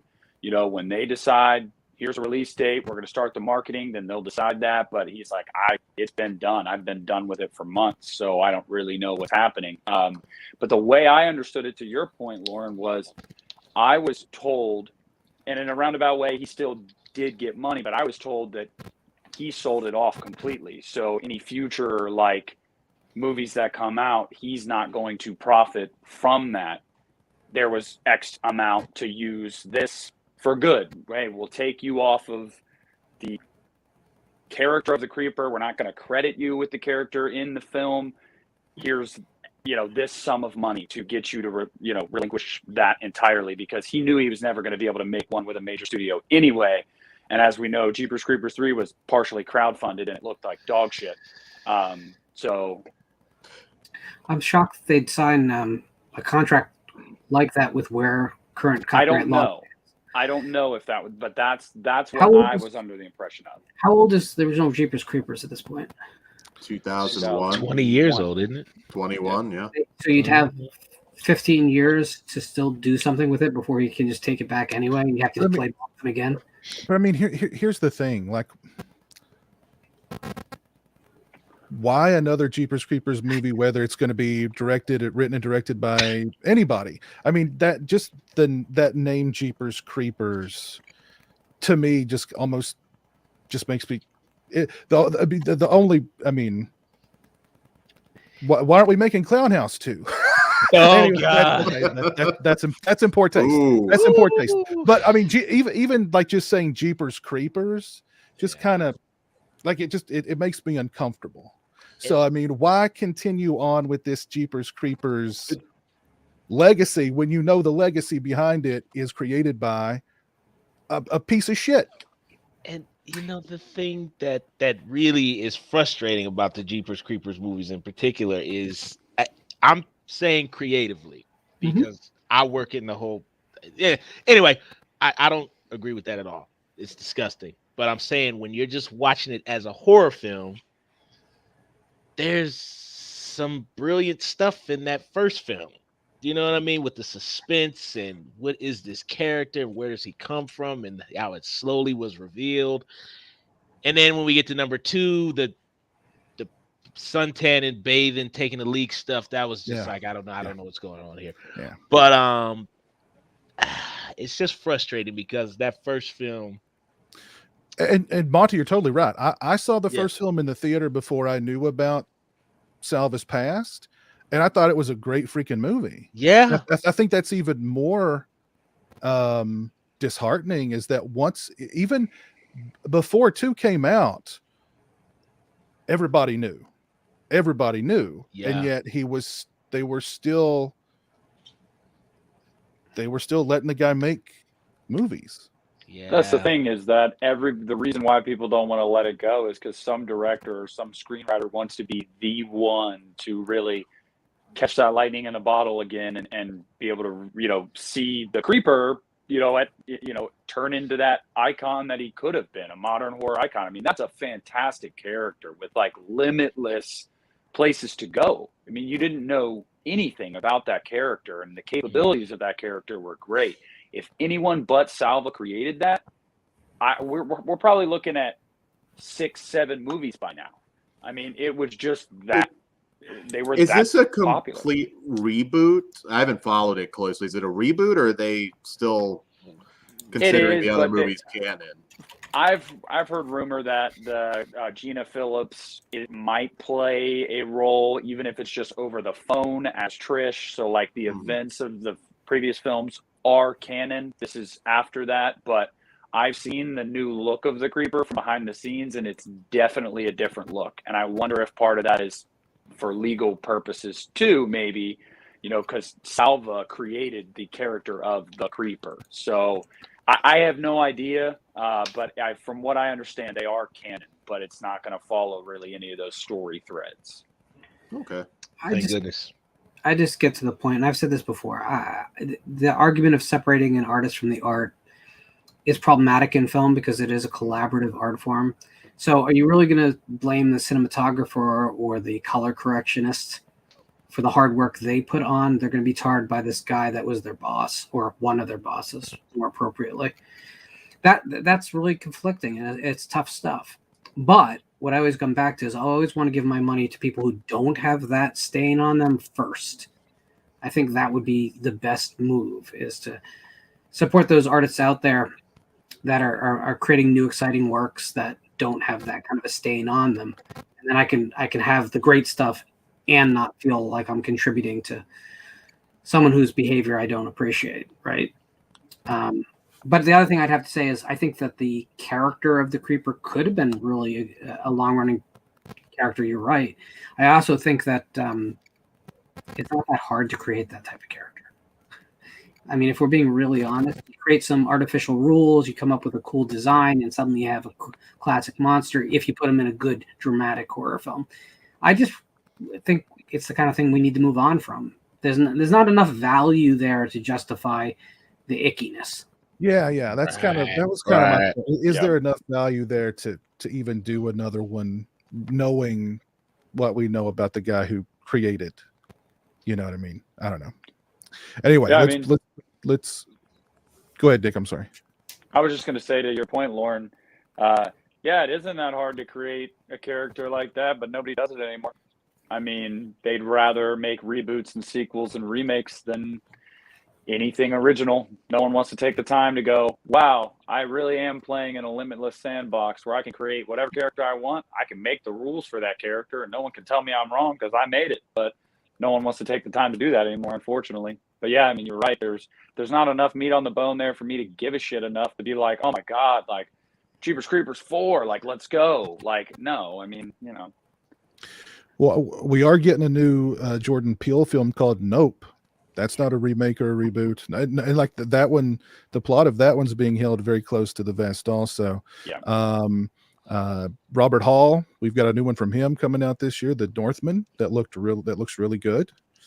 We got a new Terrifier film coming out this year. We've got the new Hellraiser coming out this year. We've got Rob Zombie's The Monsters coming out this year. And that's not true. and we have got the new Batman movie, which I was going to say Batman, but it's not horror. I was going to say it's not. Actually, the director said this one's pretty darn close to being a horror movie, and the runtime was revealed at a bladder busting 2 hours and 47 minutes, and that doesn't count the credits. Nearly 3 hours in length. I will have to wear an adult diaper to that. I'm all for it. Bring it on. Chapter 2. Yes. So, did I say Sleep. Robert Hall? Did I say Robert Hall for The Northman? You did. Yeah, I think you meant. Yeah. Yes. Ari Aster. Yes, Mr. Hall is no longer with us, unfortunately. I thought maybe he did some work on it before he passed or something. Let me check the IMDb. No, but yeah, pardon me. But yes, 3 hours of the Batman. Because we haven't had enough of exploration of that character that we need a 3 hour. Lauren, I will not tolerate this slander right now. Okay, I want more Batman. At least it's not Robert Eggers being. Yeah, I botched it too. I said Ari Aster, so there you go. Robert Eggers, that's right. Yeah. It's not an origin story, at least. Yeah. Thank God. We don't have to walk through that again. Yeah. I mean, you've seen the trailer, right? The tone looks totally different than any Batman movie that, in my lifetime at least, that I've seen. Like, the tone is very like detective crime type. It doesn't seem like this bombastic superhero action movie. I don't know. It's Fincher. It looks like Fincher. that, you know what I saw, Lauren? I saw The Crow. I saw Brandon Lee's The Crow, Blade Runner, and I'm trying to think. There's one other movie I saw in the previews. Maybe I could even say a little bit of Taxi Driver, inklings of it, like with the way this. But yeah, pretty much Fincher 7. I think it's 7. 7's written all over that with Batman. But that's not being a hater move, you know. No. Listen. I'm gonna see the thing. Yeah, me too. And to be honest with you, it has a better chance of being something I'll enjoy than the last iterations of the character. Sure. Listen, I just can't play favorites. I kind of just want to see new stuff. Right. All over the place. And it's kind of like, we've gotten a lot of Batman in the last 15 years. You know? Got a lot of Batman. And probably not as much as Spider-Man in the last 15 years, but it's up there. But the thing about it, I mean, Batman brings in money. I mean, you know, minus the last iteration, which, I mean, I think that one, the Batfleck did all right. I mean, it wasn't great, but did all right. I mean, WB's problem was their super $200 million plus budgets when you're working with films that, I mean, the DCU has never ever been as successful as the MCU, but they were putting as big of, if not bigger, budgets behind these movies, and then seeing minimal returns. I mean, what was Batman versus Superman's budget? 300 million. Yeah, an insane amount of 300 million for that. And it made like 600 million worldwide, so it lost money, like absolutely lost money. On a semi-related note, Joss Whedon did his first interview since his cancellation, and you know what? He was so smug and so assholey in that interview. He's had all this time. He's had all this time to prepare this interview. I'm sure he's hired people to help rebuild his image, probably spent millions and millions of dollars, and the best thing he could come up with is like, English is not Gal Gadot's first language. Oh, is that what he said? Yeah. The guy who played Cyborg, not a good actor. Ooh. So I mean, he just came out firing.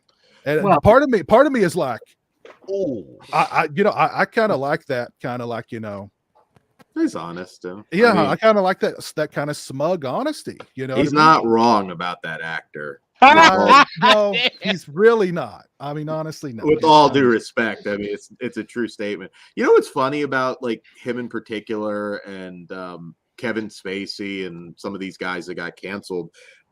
It wasn't anything new. Like, I'm nobody, but I know people that have done extra work in Hollywood, and it was very well known that Joss Whedon was a piece of shit. Kevin Spacey, it was extremely well known. Like, everything that you heard that broke and everybody was shocked about, that was all over. Everybody in Hollywood knew about it. So it only matters when people outside of Hollywood hear about it, and then it's like, oh, we gotta put this guy out to pasture for a while. Then everybody gets indignant. Yeah. That's only when it matters. Won't stand for them. Exactly. It's the funniest thing when the first X-Men came out, was making a lot of money. No news broke then. It was only when that franchise stopped making money, and when Superman Returns fails, we start to get inklings that maybe there's something wrong in Hollywood. Mm-hmm. Or you know, the Miramax, you know, castle is crumbling, and now, oh, wait a minute, Harvey Weinstein's been a complete animal for the past 20 years. Kevin Smith can pretend to have not heard anything about any of it. Yeah, exactly. Yeah. You know what's interesting? I remember watching, I think they did an interview with Clooney and Matt Damon where they were talking about Weinstein, and they're just sitting up there like, I mean, I can't believe his predatory behavior. I'm like, oh, okay, you did From Dusk Till Dawn, which was for Miramax, and Damon, you've done a couple movies. Your intro into the business was with them. Listen, even with Bill Cosby, people in the industry knew about Bill Cosby for years. It was common knowledge. If Bill Cosby offers you something to drink, you don't drink it. I think it was Joe Rogan who tells a story about like in the 80s, like when he first came to Hollywood, some comedian just walks up to him real casually. He's like, Cosby, he drugs women and has sex with them. And it's just like real matter of a fact. Nobody cares until it becomes the knowledge goes outside of this little Hollywood bubble. And then at that point, we're done with them. We're done with them. And we didn't know anything. I mean, come on. If people are still cashing checks off a person, they don't want to kill that. Exactly. And, my slight thing too with the cancellation thing is that, they pick and choose certain people who they want to mess with. So they got Mel, they got Bill Cosby. But this is my whole thing. Okay, so they're like, we took down Weinstein. Weinstein has some awesome freaking movies. I don't see them taking Pulp Fiction and From Dusk Till Dawn and Four Rooms, and I don't see them taking those movies off of Amazon Prime and all those kind of things. So I just kind of feel like, I mean, look, if you're gonna do it to everybody. Yeah.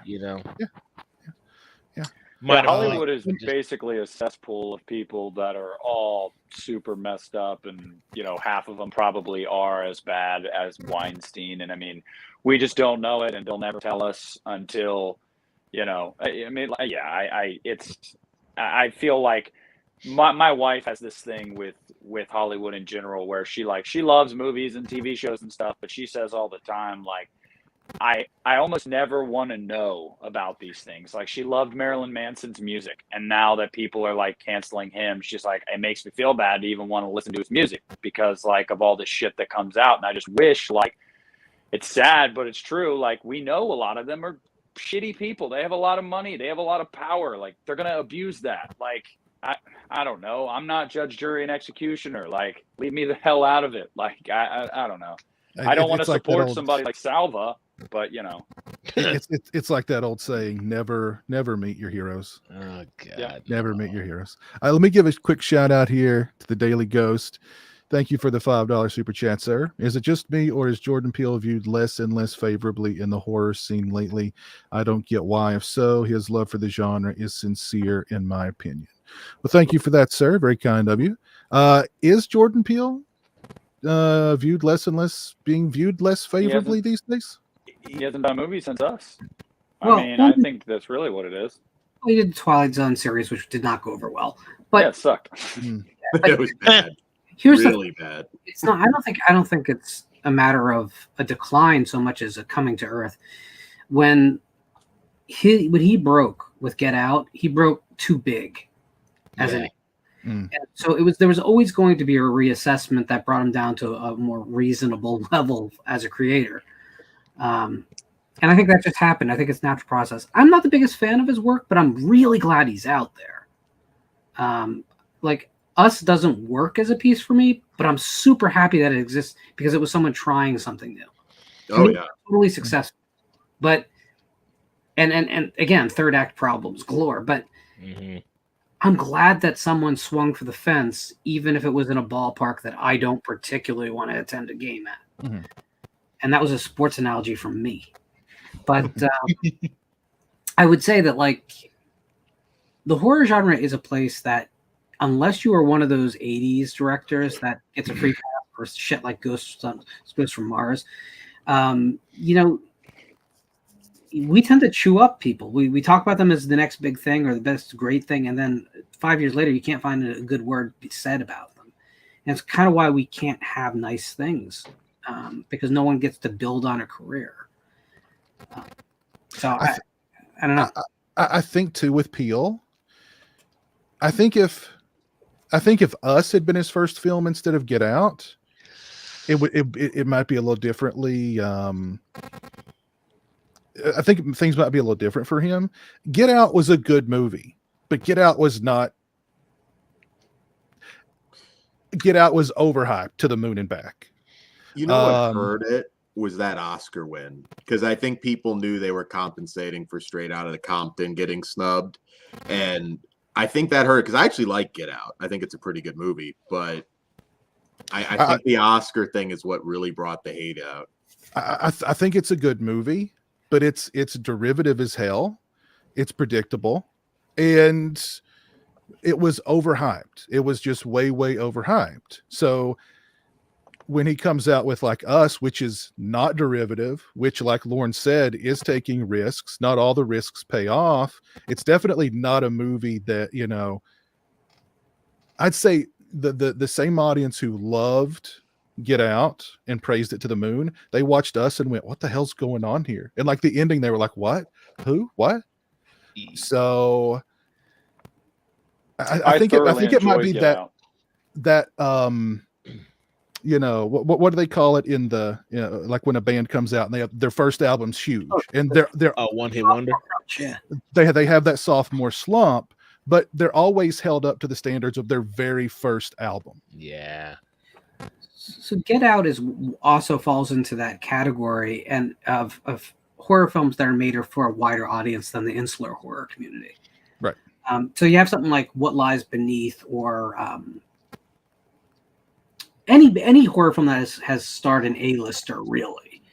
And they come out and they're never going to satisfy the hardcore horror fans the way they'll satisfy the normie crowd who shows up for one horror film every 4 years or whatever it is for them. So it was overblown because it was the accessible horror film that hit on some social issues that were popular in the news at the time. That's not necessarily a fault of the film. It is what it is. Either it works for you or it doesn't. And that's how it should be viewed. And I like the film. I don't own the film. I like it. I don't think it quite fits into that A24 so-called elevated horror world, really. It's not really that thing. But I'm super happy it exists and that someone made the film. Same thing with Us. Us was a little bit more of a departure. That was more of a straight horror film for horror fans in many ways. Because I think the normies showed up because of Get Out. But I think they got something they weren't really expecting. I don't think they were expecting graphic scissor murders. Yeah, it took too many risks for modern audiences. I think Get Out. One of the reasons Get Out worked for me was only in the fact that when I saw the trailer for it, it looked like something that would have been a spoof on In Living Color in the early 90s. Like it looked like it was a spoof movie. And when you saw it, it was played straight. Like it wasn't played tongue in cheek. Well, you know, except for his comedic buddy on the side. But you know, I really like Get Out, but it's a commercial flick, and Us, you know, I liked Us. I liked Us more than Get Out, to be honest. But I like the fact that Jordan Peele can get a movie like Us into theaters. He might be the only guy working today that could do that. Because I mean that's not a commercial movie, and we don't know anything about Nope. Nope has absolutely no. We know the cast, but like there's no plot synopsis. There's just nothing. He's got Michael Wincott in it, which is great. I like Michael Wincott. Voice. Yeah. So I think that's why I'm cautiously optimistic for Nope, is because, like you guys have all already said, I feel like Jordan Peele has a movie that worked on some level with everyone up to this point, even though he's only directed two. Most people, you're either going to have someone say, I liked Get Out, didn't care much for Us, which is how I am. Or I liked Us, I didn't really care much for Get Out, because there's a lot of differences there. But what he showed with both of those movies is, one, as the Daily Ghost said, he does have a love for horror. You can tell that. And two, he's a competent filmmaker. So I'll reserve judgment. I am looking forward to the new movie that he's got coming out. He's a good filmmaker, so hopefully it's a little closer to. I don't even know if I'd say closer to his one work or the other, because he's done two totally different things so far. So hey, why not try something new again? I mean, all you have is the poster, which is really weird. It looks like a carnival with like this weird ass cloud that looks like it's got a balloon string. I have no idea, but I'm on board. He did do something cool. This has been a few years ago, but his Monkey Paw production company or whatever, he said, look, if you've got an original IP, if you've got an original script, send it to us. I don't know whatever came of that, but he's looking for original material. He wants original material, and he's the kind of guy who can get original material in the theaters and out to people. Whereas I don't know who else, what other horror director today other than Eggers can do that. God, who was the dude who directed Midsummer? Ari Aster, right? Ari Aster. Okay, all right, because like it's a different model, though. I mean, that's why those films happen. Yeah, I think Piz is on to something about the mainstream Hollywood distribution of films that take chances. In a way, though, I have to say, like, something like that, like Malignant coming out this year, could only have happened because of so much built up. Well, last year, because of so much built up goodwill with the distributors who sat there and said, "Well, we don't have any confidence in this thing, but we want this guy on our team." So Juan. Did you like that, Lauren? I did, and it shocked me because I'm not a Juan fan. I think it takes a lot of balls just to put out something that's a love letter to a part of the field that was never going to be mainstream, right? Now, is it perfect? No, and you know what? It wouldn't work if it was perfect. If it wasn't cheesy and wrong-headed at times, it wouldn't be really a representation of that direct to VHS late 80s, early 90s horror that it so obviously adores and is trying to ape. I did like it quite a lot. It's one of those movies, though. As an aside, all the mainstream stuff that the big titles that come out, I buy used from Redbox for $3 on Blu-ray because I can wait a month. So it's like that type of title, unfortunately, kind of cuts itself down, I think, because there's too many ways to buy it cheaply later rather than pay the full premium. So I do feel a little guilty about that, but it allows me to buy more movies. Oh, and guys, we're also getting a Salem's Lot remake. Yeah, I'm scared for that. Aren't we all excited about that one? Well, it can't be any worse than the Stand remake. That was one of the worst things I've ever seen. Actually, I think the guy who directed,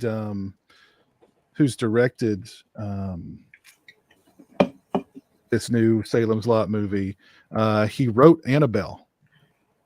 Oh, so the first Annabelle. He also wrote The Nun. Yeah, let's not see this film.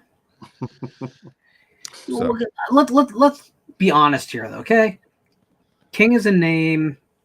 Sounds a lot. It's a classic King novel, but it's like it is not like there is a dearth of vampire fiction to draw from.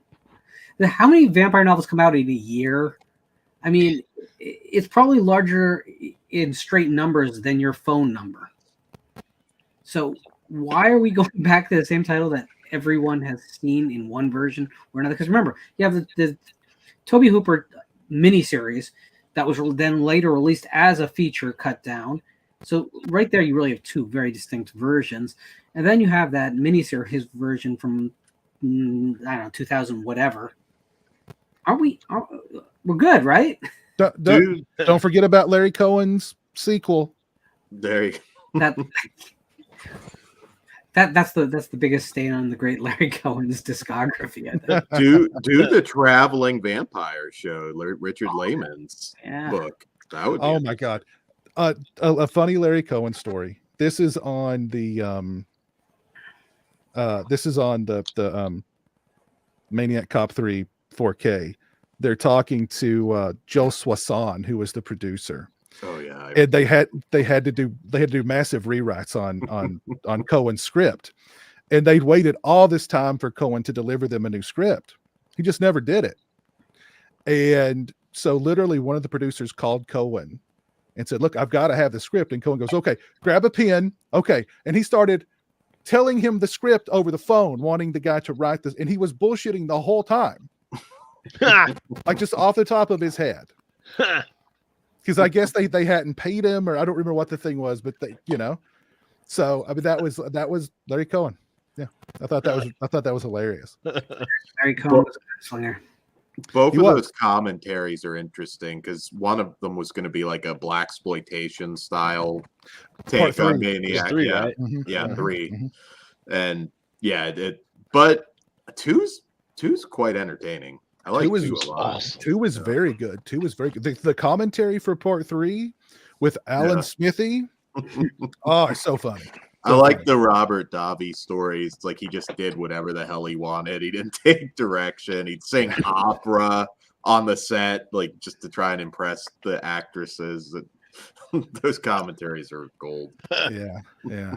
Come on, Leo Rossi in part 2. Leo Rossi, and Clarence Williams III. Leo's amazing. They could have retitled that thing Relentless 7 and it still would have worked. Yeah, I love the Relentless movies. They're terrible, but I love them. I love the first 2. After that, it gets rough. I mean, Maniac Cop 1 and 2 are both really good. Oh, they're great. So I mean, yeah, great stuff. Let's see. Does anybody have anything they want to discuss before we call it a night here? I just wanted to say really quick, Piz. I don't know what's going on. I'm having some weird kind of technical difficulties on my end. You're possessed. I don't know what's happening. I keep glitching in and out. Can you guys see that? You're upside down. You're actually upside down. Yeah. So it's just completely crashing. So I was gonna call it. I don't want to keep fiddling with this damn thing to try to get it to work. So I appreciate you guys having me on. It was a great, discussion, and hope to come back. And hope you guys have a great night. All right, Nick. Take care, man. Have a good one. It was a pleasure to meet you. You too, man.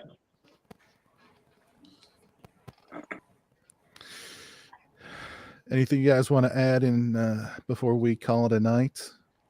I just want to see Terrifier 2, to be honest.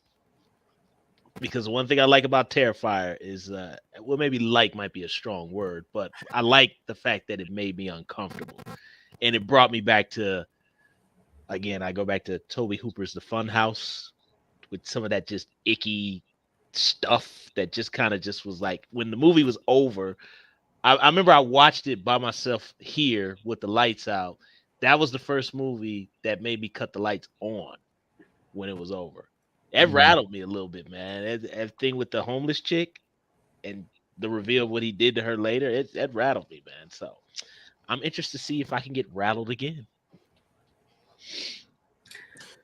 I think you're going back to that a pet issue of mine, which is that when we were growing up, the movies had an effect on us because we'd never seen anything like Alien. We'd never seen anything like Halloween or Friday the 13th or Texas Chainsaw Massacre.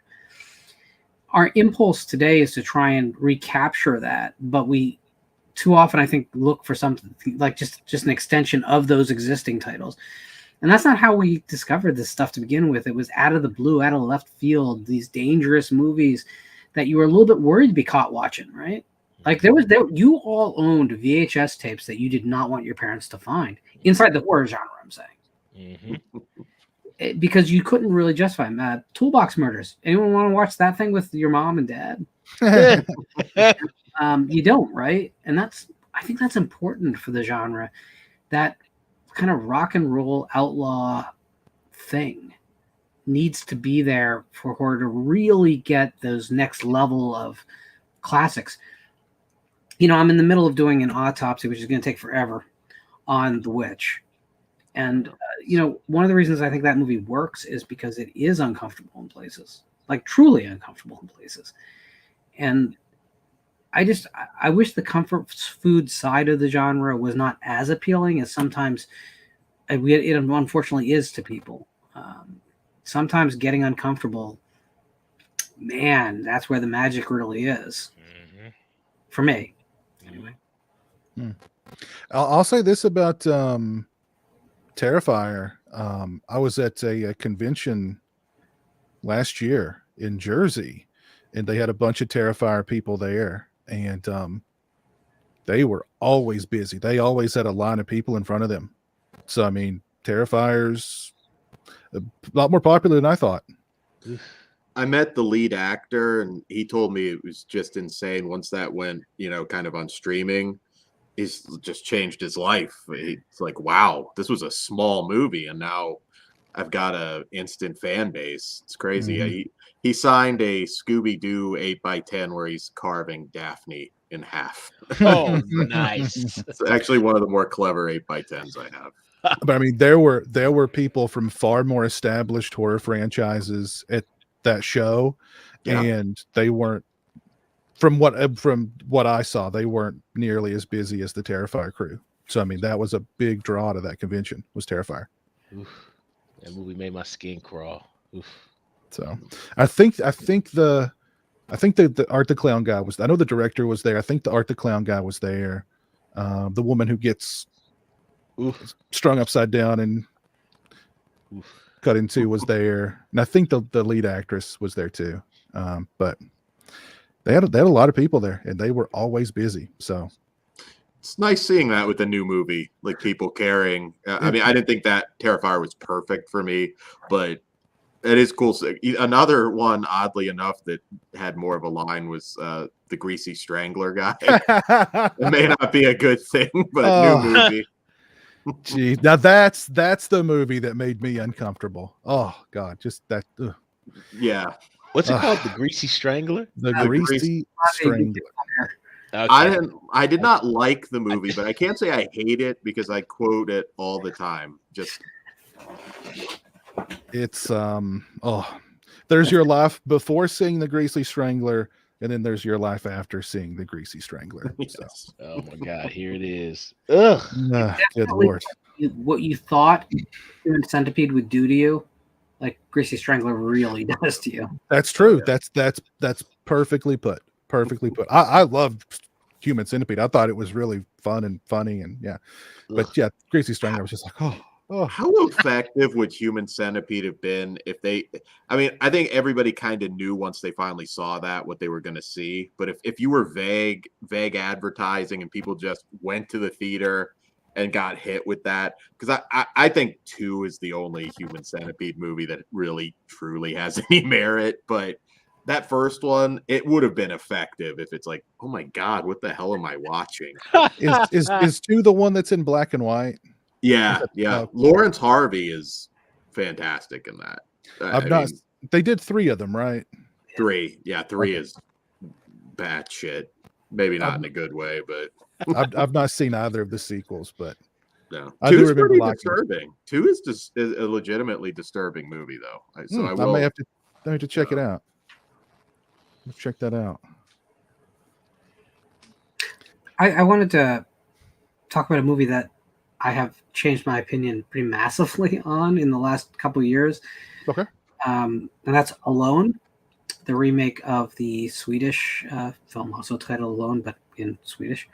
I remember being kind of underwhelmed by it when I saw it in its release, and I just watched it again this morning, and I really, really like the movie now. It's not reinventing any wheels whatsoever. It's doing a very simple thing very, very well. And if you haven't checked it out, it's not a slasher film, right? Because there's no body count aspect to it. It's just kind of a endurance survival story, and it's really, really well done. Way better than I remember it being. So, just want to throw it out to anyone who'd missed it that my tepid endorsement has become a full-throated endorsement. You're speaking of the John Himes film. I like that. Yeah. With the glasses? Yeah, it was Stalking chick. Girl is moving after her husband dies and gets kidnapped. It's a pretty simple story, but I actually enjoyed the remake as well. Oh, I saw that. It was pretty effective. I don't know if I've seen that one. It's called Alone? Yeah. Again, it's not going to reinvent the genre, but it's refreshing in its simplicity and its relatability to the situation. Did it come out in 2020? Yeah. Yeah. It's on Blu-ray. The thing I think most about it on rewatch is I realized like the characters all did the right things for their situations. From not that there's many characters, I think there's 3, but they all do like the right things in the right situations. No one does anything that puts themselves in a worse position out of just ignorance. and that's kind of really refreshing. And it's easy to overlook that, I think, on first watch, but it's definitely a film that I'm going to be revisiting fairly often. The artwork is really familiar. I've with the rear view mirror, so I've seen it somewhere, just not seen the movie. The killer in that, Mark Menchaca, is making the rounds. I've seen him pop up in quite a few new horror movies recently. So I agree, it's well worth checking out. It's a very realistic portrayal of a serial killer rather than a Hollywood portrayal. Yeah. It's kind of like when you watch an interview with any of the big real life serial killers, how strangely normal but not they are. He captures that. Flat. That the Hannibal Lecter thing is not what he's after. He's after something very, very grounded, and it's pretty great. Interesting. I'll check into that. All right, well, let's call it a night here, folks. We've had a fun show. Let me do some shout outs here before we call it a night. Shout out to Nico for the $5 super chat. Thank you very much, sir. And shout out to the Daily Ghost for the $5 super chats. Thank you very much. Let's see who is still with us in the chat tonight. We've got the Daily Ghost, JS, Joe Reese. There's Cameron in the chat. Hey, Cameron. Robert Long, Captain Halloween, Borderline 11. Got Stingray in the chat. There's Garrett, Born to be Rad. Southpaw 82, Ben Grimm. Hits Rudy. I'm sorry. Oh, it's Rudy. Dr. CZ Death. Rudy can't fail. Chester 22. That's true. Media Dude 95. Let's see who else was with us here tonight. I'm surprised no DJ Donley. I don't think DJ Donley's been here for the past couple of shows. Somebody may need to check on DJ. That's unlike DJ. Cliff Booth has been here with us tonight. Mike Barrett, Brad Frazier. But yeah, thank you all for tuning in.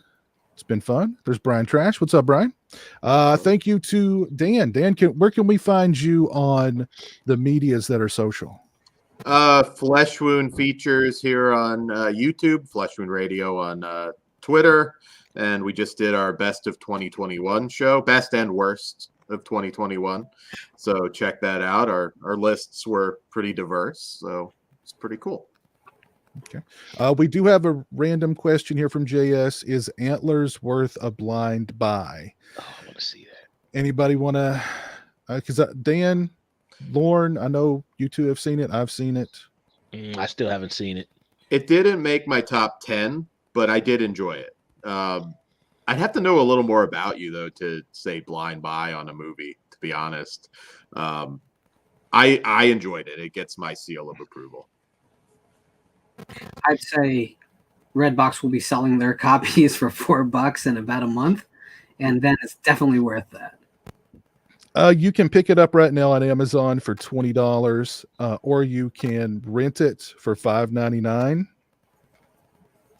I would maybe stream it first or get it out of Redbox and watch it that way. And if you really like it, you want to add it to your collection, then do that. I enjoyed it. I didn't think it was great. I thought it was good, not great. I probably won't be adding it to my collection, though. My only main issue was a couple things in the finale. I don't want to give anything away, but that last bit of action. But overall, I did enjoy it. All right. Well, let's see. Lauren, where can we find you on social media?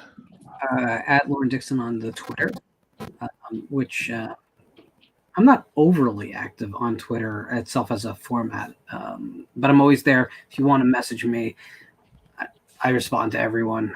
In fact, I was just looking. DJ actually messaged me on the 6th.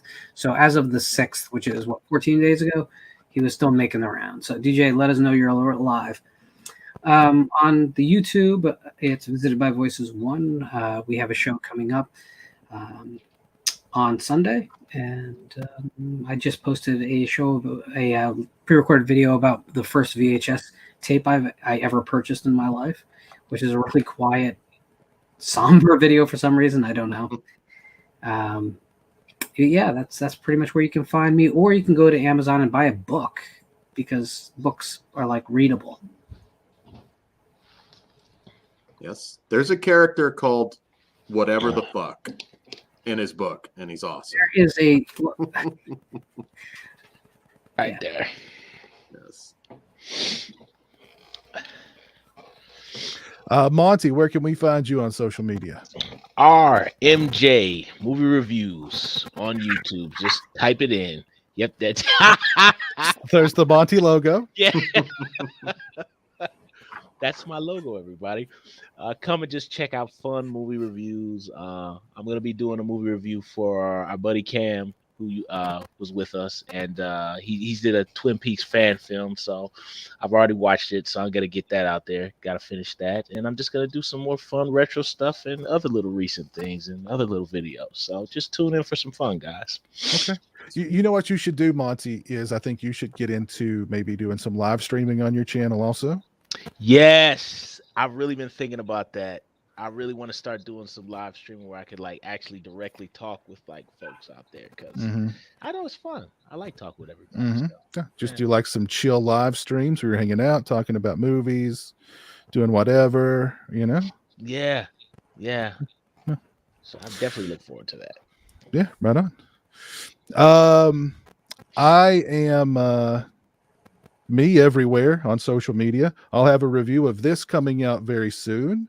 I've got a horror statue video coming out very soon also. So nice. Yeah, got some other reviews, some other Blu-rays to review that will be out in the very near future also. So all right, well, thank you all for tuning in. Thank you all for joining me tonight. It's been a lot of fun, and until we meet again, take care, be well, and peace.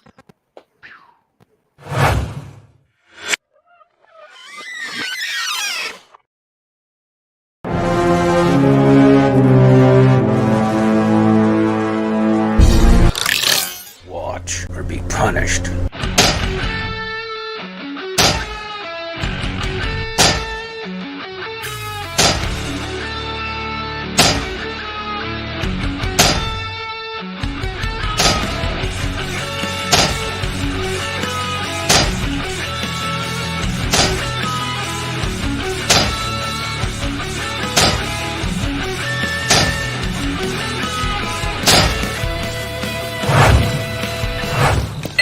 I was a mild-mannered chemist. Okay.